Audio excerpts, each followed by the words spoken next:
नमस्कार मित्रांनो, मी वैभव, जो नेहमी मोबाईलवर व्हिडिओ बघत असतो.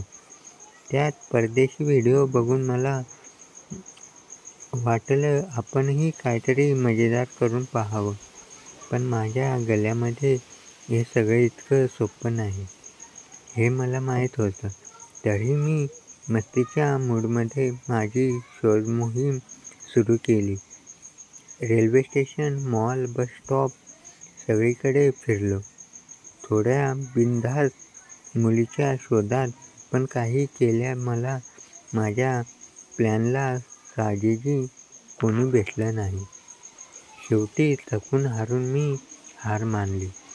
पण म्हणतात ना, नशीब कधी पलटेल कोण सांगेल. एकदा मी माझ्या मित्राच्या घरी जायला निघालो. माझा मित्र राहतो लातूरला आणि मी बसने निघालो. बसमध्ये एक 25-26 वर्षाची बाई चढली. सोबत तिच्या 3 वर्षाचा मुलगा. ती खूप सुंदर नव्हती, पण काहीतरी खास होतं तिच्यात. तिचं नाव रेश्मा असं ती नंतर सांगणार होती. तिच्या चेहऱ्यावर एक वेगळीच ताजेपणा होता आणि तिच्या स्टाईलने मला थोडं आकर्षित केलं. तिच्या डोळ्यामध्ये एक वेगळीच चमक होती आणि ती मला लगेच आवडली. नशिबाने ती माझ्या शेजारी येऊन बसली.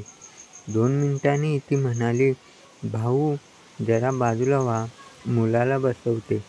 मी मस्तीच्या मूडमध्ये म्हणालो, "त्याला मांडीवर बसवा, मी आता हलवणार नाही." ती थोडी वैतागली, पण मी तिच्या मुलाला माझ्या मांडीवर घेतलं. तिथून आमची गप्पा सुरू झाल्या. रेश्माने सांगितलं की तिचा नवरा दिल्लीला नोकरी करतो आणि सगळी जबाबदारी तिच्यावर आहे. ती बँकेत गेली होती, पण पैसे काढता आले नाहीत आणि आता 4 दिवस सुट्टीमुळे ती टेन्शनमध्ये होती. माझ्या डोक्यात लगेच एक आयडिया आली. मी हळूच तिला म्हणालो, "मी तिला ₹1000 देईन, फक्त माझं एक छोटं काम कर." ती म्हणाली, "काय करायचं?" मी हळूच म्हणालो, "फक्त माझ्या भावनेला एकदा हाताने स्पर्श कर." ती लाजली, पण क्षणात तिने माझ्या अपेक्षेच्या वेगाने मला स्पर्श केला. मी लगेच ₹1000 तिच्या हातात दिले. मला कळलं ही संधी आहे. मी पुढे म्हणालो, "500 आणखी देतो, जर तू मला तुझ्या व्यक्तिमत्त्वावर हात ठेवून दिलास." ती 1 मिनिट शांत राहिली. मग म्हणाली, "इथे कसं शक्य आहे?" मी हळूच माझा हात तिच्या व्यक्तिमत्त्वावर ठेवला आणि ती फक्त स्मितहास्य करत राहिली. मी तिला 500 दिले आणि कानात म्हणालो, "आणखी 2000 देईन. पुढे जाऊन सुंदर वेळेचा अनुभव घ्यायचा का?" ती मूडमध्ये होती, पण आजूबाजूला बघत होती. मी म्हणालो, "पुढच्या स्टॉपवर उतरू, माझ्या मित्राच्या फ्लॅटवर जाऊ." पण ती म्हणाली, "नाही, हॉटेलला जाऊ, मुलगा आहे, कोणी शंका घेणार नाही." मी लगेच होकार दिला. आम्ही रिक्षाने जवळच्या हॉटेलला गेलो आणि नवरा-बायको म्हणून रूम बुक केलं. आता मुलाची अडचण होती. रेश्मा म्हणाली, "अर्धा तास मी त्याला शांत केलं तर तो झोपेल." मी बाहेर गेलो. मेडिकल स्टोअर मधून फुग्याचे पाकीट आणि भावना दाटून येण्याच्या गोळ्या घेतल्या आणि थोडं खाणंही आणलं. अर्ध्या तासाने रूमवर परतलो तर रेश्माला पाहून मी थक्क झालो. तिने लिपस्टिक लावून होती, थोडं मेकअप केलं होतं आणि ती खूपच छान दिसत होती. मुलगा शांतपणे झोपला होता. मी तिला जवळ घेतलं आणि आम्ही एकमेकांना मिठी मारली आणि मी तिचे व्यक्तिमत्त्व हळूहळू मोकळे केले आणि तिच्या व्यक्तिमत्त्वावर हात ठेवला. ती डोळे बंद करून सुंदर वेळाचा अनुभव घेत होती. काही क्षणांनी ती माझ्या भावनेला हाताने सुंदर वेळेचा अनुभव देऊ लागली. मी विचारलं, "काही खास करायचं का?" ती हसली आणि म्हणाली, तू आणि तुझा सुंदर वेळाचा अनुभव खूपच मस्त आहे. बरं, मी गेल्या काही महिन्यापासून एकटीच आहे, त्यामुळे तुझी ऑफर नाकारू शकलेच नाही. मग मित्राने आम्ही दोघांनी सुंदर वेळाचा अनुभव घेतला. ती खूपच मस्त होती आणि तिच्या प्रत्येक गोष्टीत एक वेगळीच मजा होती. थोड्या वेळाने ती म्हणाली, अशी सुंदर अनुभवाची मजा मला याआधी कधीच आली नाही. शेवटी आम्ही दोघेही थकून शांत झालो. मग मी तिला 4,000 रुपये द्यायचा प्रयत्न केला, पण तिने फक्त 2,000 घेतले. म्हणाली, इतकंच पुरे आहे. तिने माझा नंबर घेतला आणि म्हणाली, पुन्हा भेटू आणि मस्त सुंदर वेळाचा अनुभव घेऊ. तेव्हापासून वैभवचं आयुष्य आता एका नव्या टप्प्यावर आलं होतं. रेश्मा सोबतच्या त्या हॉटेलमधल्या भेटीनंतर त्याच्या मनात एक वेगळीच उल्हासाची लहर दौडत होती. त्या रात्रीनंतर रेश्मा आणि वैभव यांच्यात एक अनोखं नातं निर्माण झालं होतं. ते दोघं अधूनमधून मेसेजवर गप्पा मारायचे. कधी कॉफी शॉपमध्ये भेटायचे, तर कधी रात्रीच्या शांत वेळी फोनवर तासनतास बोलायचे. रेश्माच्या बोलण्यात एक वेगळीच जादू होती आणि वैभवला ती प्रत्येक वेळी नव्याने आकर्षित करायची. पण तरीही त्यांच्या मनात कुठेतरी एक प्रश्न उभा राहायचा, रेश्मा खरंच तितकी साधी आहे की तिच्या आयुष्यात काहीतरी लपवायलंय? एकदा रविवारी सकाळी वैभव त्याच्या नेहमीच्या स्टाईलमध्ये मोबाईलवर रील्स बघत बसला होता. त्याच्या फोनवर रेश्माचा मेसेज आला, वैभव, आज दुपारी भेटायचं का? मला तुला काहीतरी खास सांगायचं आहे. वैभवच्या चेहऱ्यावर हसू उमटलं. त्याने लगेच रिप्लाय केला, बोल, कुठे भेटायचं? तुझ्या स्टाईलने पुन्हा काहीतरी धमाल करायचं का? वैभवने एक हसणारा इमोजी पाठवला आणि लिहिलं, धमाल तर होणारच आहे, पण थोडं वेगळ्या पद्धतीचे. दुपारी 3 वाजता लातूरच्या कॉफी कॉर्नरवर ये. वैभवला उत्सुकता लागली. काय असेल हे खास? त्याने पटकन आवरलं. त्याचा आवडता ब्लॅक टी शर्ट घातला आणि मस्त परफ्यूम मारून निघाला. कॉफी कॉर्नर हे लातूरमधलं एक छोटंसं पण मस्त कॉफे होतं. तिथली कॉफी आणि शांत वातावरण वैभवला नेहमीच आवडायचं. तो वेळेपूर्वीच तिथे पोहोचला आणि एका कॉर्नरच्या टेबलावर बसला. त्याने रेश्माला मेसेज केला, पोहोचलो, तू कुठे आहेस? काही मिनिटांनी रेश्मा आली. ती नेहमीप्रमाणे साध्या पण आकर्षक लुकमध्ये होती. हलक्या निळ्या रंगाचा कुर्ता, गळ्यात एक छोटीशी चेन आणि तिच्या चेहऱ्यावर तीच ताजेपणाची हसरी चमक. पण आज तिच्या डोळ्यामध्ये काहीतरी वेगळंच दिसत होतं. एक प्रकारचं टेन्शन की रहस्य.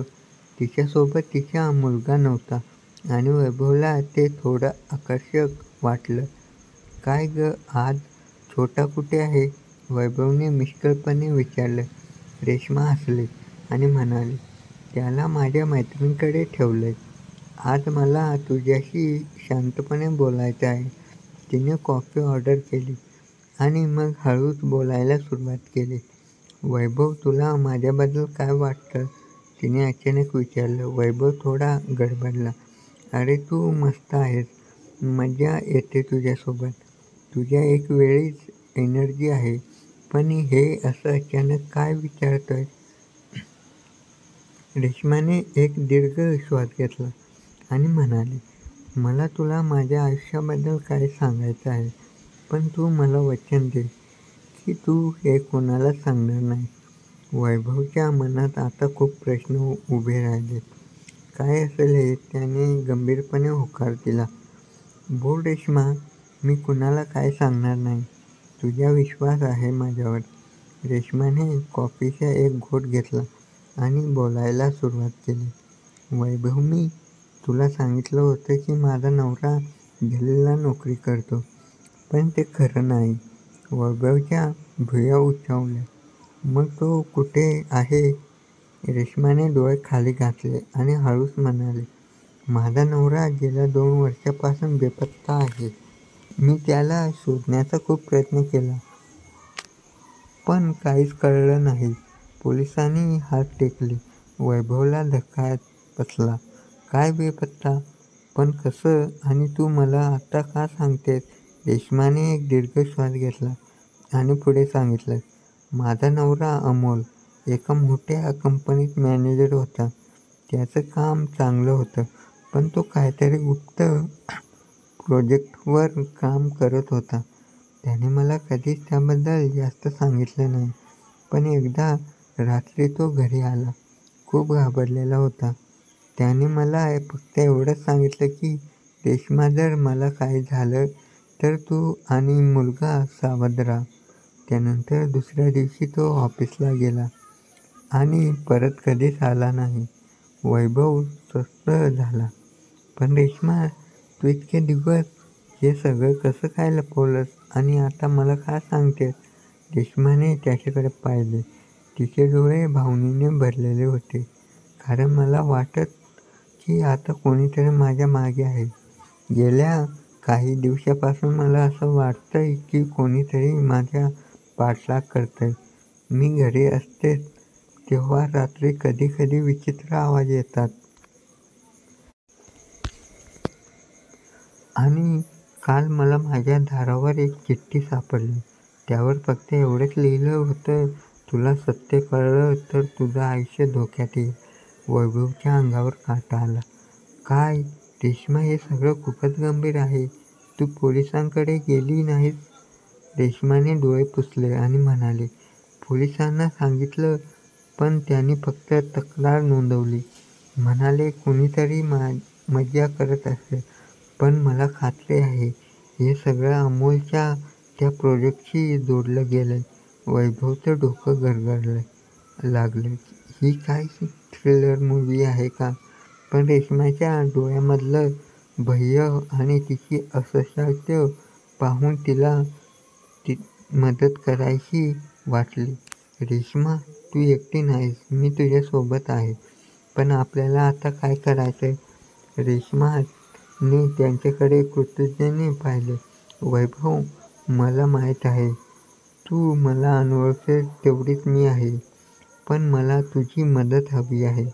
अमोलने मला एक लॉकरचं सामान दिलं होतं. त्यात काही कागदपत्रं आणि एक पेन ड्राईव्ह आहे. मी ते कधीच उघडलं नाही, कारण मला भीती वाटत होती.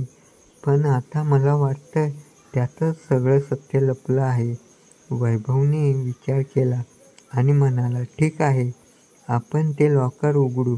पण रेश्मा, हे सगळं खूप धोकादायक आहे. आपल्याला सावध राहावं लागेल. रेश्माने होकार दिला. मला माहीत आहे, पण तू माझ्यासोबत असशील तर मला हिंमत मिळेल. दुसऱ्या दिवशी सकाळी वैभव आणि रेश्मा लातूरमधल्या एका जुन्या बँकेत गेले. रेश्माने लॉकरची चावी काढली आणि वैभवला म्हणाली, ही तीच चावी आहे. अमोलने मला दिली होती. बँकेच्या लॉकर रूममध्ये गेल्यावर रेश्माने लॉकर उघडलं. आता एक लहानशी बॉक्स होते. त्यात काही कागदपत्र, एक पेन ड्राईव्ह आणि एक छोटीशी डायरी होती. वैभवने डायरी उघडली. त्यात अमोलच्या हस्ताक्षरात काही नोट्स होत्या. काही पानावर कोट लिहिलेलं होतं, तर काही पानावर काही नाव आणि पत्ते. एका पानावर मोठ्या अक्षरात लिहिलं होतं, प्रोजेक्ट शॅडो, सत्य लपवणं हाच धोका आहे. वैभव आणि रेश्मा एकमेकांकडे पाहिले. हा प्रोजेक्ट शॅडो काय आहे? वैभवने विचारलं. रेश्माने डोकं हलवलं. मला काहीच माहीत नाही. पण हे सगळं खूप मोठं आहे. वैभव त्याने पेनड्राईव्ह घेतलं आणि बँकेतून बाहेर पडले. वैभवने तिच्या मित्राला, जो IT एक्सपर्ट होता, फोन लावला. अरे, मला एक पेन ड्राईव्ह चेक करायचा आहे. तू मला मदत करशील का? त्याचा मित्र निशांत लगेच त्याला सांगितलं. निशांतच्या घरी गेल्यावर त्याने पेन ड्राईव्ह लॅपटॉपला लावलं, पण स्क्रीनवर एक पासवर्ड मागणारी विंडो उघडली. हा पासवर्ड कोणता असेल? निशाने विचारलं. रेश्माने डायरीतली एक नोट आठवली. अमोलला माझं आणि मुलाचं नाव आवडायचं. कदाचित रेश्मा सार्थक असा असेल. निशाने तो पासवर्ड टाकला आणि बिंगो फाईल्स उघडल्या. पण जे समोर आलं ते पाहून तिघांचीही पायाखालची जमीन सरकली. फाईलमध्ये काही कॉर्पोरेट डॉक्युमेंट्स, बँक आणि ट्रान्सफरची रेकॉर्ड्स आणि काही फोटोज होते. एका फोटोत अमोल एका अनोळखी माणसासोबत दिसत होता आणि त्याच्या मागे एक मोठी फॅक्टरी होती. दुसऱ्या फोटोत एका मोठ्या मशीनचा फोटो होता, ज्यावर शॅडो असं लिहिलं होतं. हे काय आहे? रेश्मा वैभवने विचारलं. रेश्माच्या चेहऱ्यावर घाम फुटला. मला काहीच माहीत नाही, पण अमोल यात गुंतला होता आणि कदाचित त्यामुळेच तो गायब झाला. त्या रात्री वैभव रेश्माला तिच्या घरी सोडायला गेला. रस्त्यात त्यांना असं वाटलं की कोणतरी त्यांचा पाठलाग करतंय. एक काळी कार त्यांच्या मागे लागली होती आणि जेव्हा वैभवने गाडी थांबवली ती कार अचानक गायब झाली. रेश्मा, तू बरोबर म्हणत होती, कोणीतरी आपल्या मागे आहे, वैभवने घाबरत सांगितलं. घरी पोहोचल्यावर रेश्माने दरवाजा उघडला आणि आता गेल्यावर तिला एक चिठ्ठी सापडली. त्यावर लिहिलं होतं, पेन ड्राईव्ह परत कर, नाहीतर तुझ्या मुलाला भेटायला तयार राहा. रेश्मा थरथरत होती. वैभवने तिला जवळ घेतलं आणि म्हणाला, रेश्मा घाबरू नकोस, आपण हे सगळं सोडवू. पण आता आपल्याला खूप सावध राहावं लागेल. त्या रात्री वैभव रेश्माच्या घरी थांबला. दोघेही झोपले नाहीत, कारण त्यांच्या डोक्यात एकच प्रश्न होता, प्रोजेक्ट शॅडो काय आहे, अमोल कुठे आहे आणि आता रेश्माच्या मुलाला धोका का आहे? पहाटे 4 वाजता रेश्माच्या फोनवर एक अनोळखी नंबरवरून मेसेज आला. उद्या रात्री 10 वाजता जुन्या फॅक्टरीत ये. पेन ड्राईव्ह घेऊन एकटीच ये. जर कोणाला सांगितलंस तर तुझ्या मुलाला पुन्हा कधीच पाहू शकणार नाहीस. रेश्मा आणि वैभव एकमेकांकडे पाहत राहिले. रेश्माच्या फोनवर आलेल्या मेसेजने त्यांना काटा आणला. परिस्थिती आता खूपच गंभीर झाली होती आणि तिच्या मुलाला सार्थकला धोका असल्याने त्यांना समजलं की ते खतरनाक लोकांशी सामना करत आहे. वैभव आणि रेश्मा काही क्षण शांत बसले. परिस्थितीचे गांभीर्य त्यांच्या मनात खोलवर रुतत होतं. मेसेजमध्ये उल्लेख केलेली जुनी फॅक्टरी कुठ्यात होती. शहराच्या बाहेरील बाजूस एक जीर्ण इमारत, जी अनेक वर्षांपासून ओसाड पडली होती आणि तिथे गैरप्रकार घडतात अशी अफवा होती. रेश्माने एकटी जाणं शक्यच नव्हतं, पण मेसेजमधील सूचनांचं पालन न केल्यास सार्थकच्या जीवाला धोका होऊ शकतात. त्यांना एका योजनेची गरज होती आणि ती लवकरच हवी होती. वैभवने शांतता भंगली. त्याच्या आवाजात भीती असूनही स्थिर होता. रेश्मा, आपण ह्या लोकांना आपल्यावर नियंत्रण ठेवू देऊ शकत नाही. तू एकटी गेलीस तरीही ते सार्थकला सोडतील याची खात्री नाही. आपल्याला हुशारीने वागावं लागेल. रेश्मा अजूनही थरथरत म्हणाली.